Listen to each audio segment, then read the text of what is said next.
999 claim করে নিজের ইচ্ছে ফুলফিল করে নাও।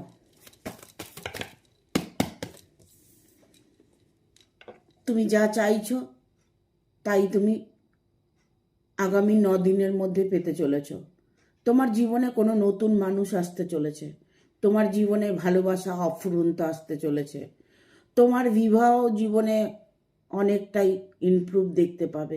তোমার যদি বিবাহ না হয়ে থাকে, ইমিডিয়েট তোমার বিবাহটা হতে চলেছে। তুমি তোমার জীবনে লাভ পার্টনার খুঁজছো, সেই পার্টনারকে তুমি খুব দ্রুত পেতে চলেছ। কারণ তোমার জীবনে যে আসবে সে সুখ সমৃদ্ধি ভালোবাসা ভরপুর নিয়ে আসবে। তুমি যার জন্য ওয়েট করছো সেও তোমার জন্য ওয়েট করছে। সময়ের অপেক্ষা, সময় এসে গেছে তোমাদের দুজনের মিলনের। তাই তোমাদের দুজনের মিলন হতে চলেছে। তোমার মনের ইচ্ছে পূর্ণ হবে।